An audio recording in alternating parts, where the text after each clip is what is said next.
9 Golden Age stars who were shockingly smart. The dumbest-looking people in Hollywood were actually the smartest in the room, and the studios spent millions hiding that from you. The sex symbol they marketed as a beautiful airhead? She invented the technology your Wi-Fi uses while studio executives were still struggling with rotary phones. That stammering, aw shucks everyman with the boyish face? Princeton-educated architect who commanded bombing runs over Nazi Germany when he wasn't busy fooling America into thinking he was just a simple farm boy, and the bombshell who supposedly couldn't read her lines? She spoke 3 languages and routinely redlined studio contracts until lawyers begged executives not to leave her alone with the paperwork. Hollywood's biggest lie wasn't on screen. It was pretending their stars were idiots, revealed a former MGM publicist who worked with dozens of Golden Age icons. We had literal geniuses on our lots, military strategists, inventors, business masterminds, and we were ordered to bury it all. Nobody wants to lust after a woman who could outthink them, my boss told me.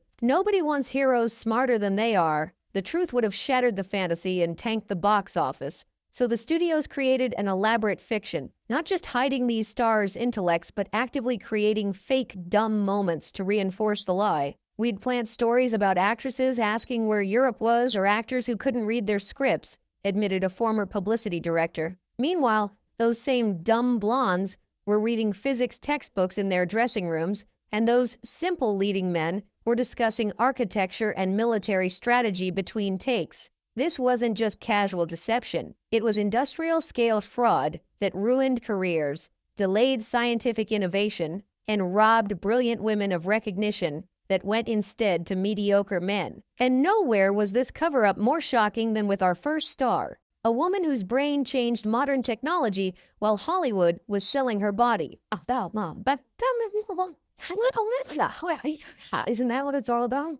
No, not to me. I guess India. Hedy Lamarr, the beautiful idiot who outsmarted the Pentagon. Hedy Lamarr's face launched 1,000 magazine covers. Her body inspired Snow Whites. MGM marketed her as the most beautiful woman in the world, a gorgeous ornament with nothing going on upstairs. What studio executives hid from the public? She was a self-taught inventor who created military technology so revolutionary that when she tried to donate it to the Navy to fight Hitler, they literally laughed her out of the room. The admirals couldn't process that this glamorous actress with the heavy accent was handing them technology their own engineers couldn't develop, said a military historian. They didn't just reject it, they told her to stick to selling war bonds and looking pretty. Imagine telling Einstein to stick to violin because he looked good playing it. Born Hedwig Eva Maria Kiesler in Austria, Lamarr didn't stumble into inventing as a hobby. She had systematically studied engineering principles, often working late into the night on designs,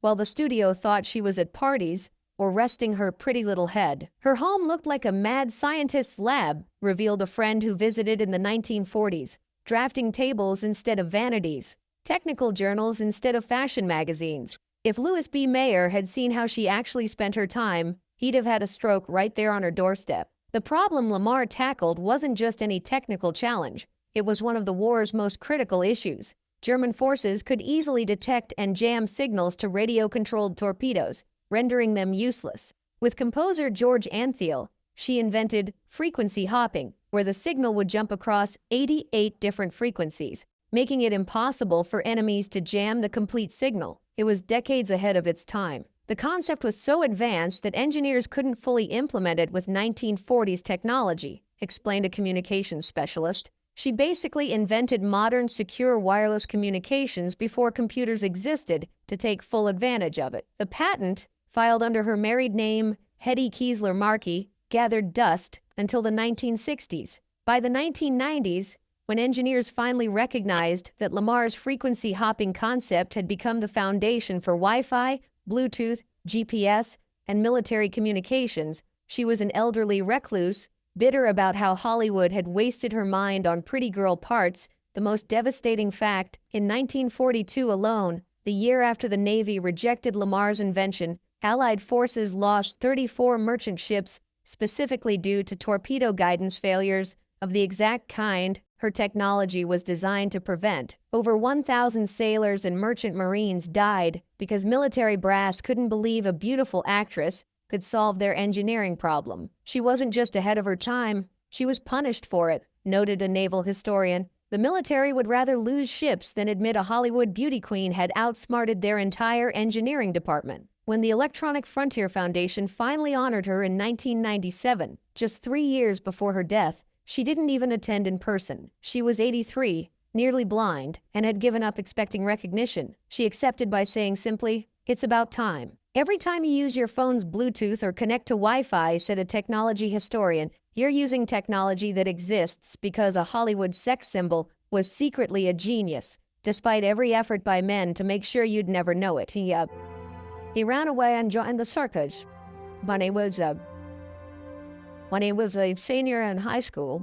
James Stewart, the combat commander who played dumb for America. The Jimmy Stewart that America fell in love with, the stammering, humble everyman from It's a Wonderful Life and Mr. Smith Goes to Washington, was one of the most brilliant acting performances in history, because the real James Stewart was a Princeton-educated architect with a genius-level understanding of engineering who became a decorated combat commander leading bombing raids over Nazi Germany. Stewart wasn't just in the military. He was a strategic mastermind who rose to brigadier general through sheer competence, explained a military historian. While other actors were posing for photo ops in uniform, Stewart was flying B-24 bombers through enemy fire, planning complex bombing campaigns, and writing technical manuals on aircraft operation that were used to train other pilots. Stewart's intelligence wasn't some hidden secret before fame. He graduated from Princeton with a degree in architecture and had been offered admission to graduate programs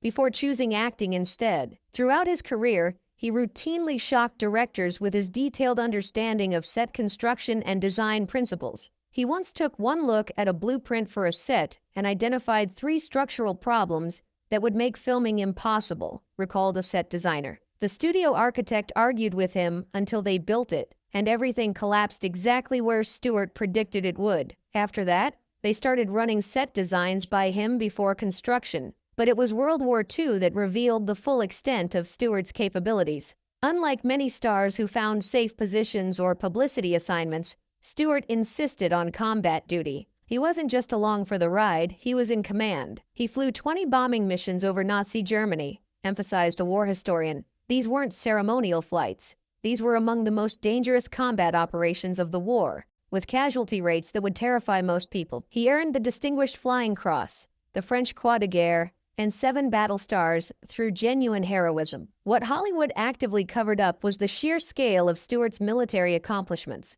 In 1959, he was quietly promoted to Brigadier General in the Air Force Reserve, the highest-ranking entertainer in American military history. When the Air Force tried to publicize this achievement, Stewart's agent blocked the announcement, fearing it would damage his average Joe image. The Pentagon had to receive Stewart's personal authorization before even mentioning his military career in their own internal publications. The studios were terrified that if Americans saw him as General Stewart instead of A.W. Shucks Jimmy, they'd stop relating to him as an everyman, said a publicity agent from the era. They had built a billion-dollar fantasy around his just plain folks persona, and his actual brilliance threatened to destroy it. Even Stewart's famous stutter and hesitant speech pattern, which seemed so natural on screen, was revealed to be a calculated performance technique when he discussed technical subjects in his real life. "I once heard him explaining aeronautical principles to a group of actual engineers," remembered a crew member from The Spirit of St. Louis.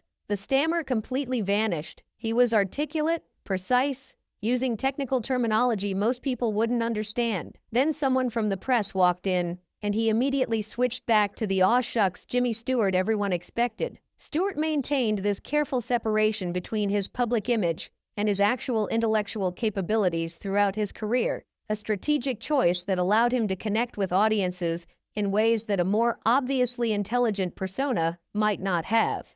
He was smart enough to know that appearing too smart would have limited his appeal, observed a director who worked with Stewart multiple times. "That's a special kind of intelligence, understanding that sometimes the most powerful move is to hide your power." A visual tipper, I would listen and then talk and listen and jabber. The first thing you know, Marlon Brando, the troubled genius who was actually a calculating mastermind. Hollywood's favorite story about Marlon Brando paints him as a brilliant but unstable method actor, a tortured artist who struggled with his lines, relied on cue cards, and became increasingly difficult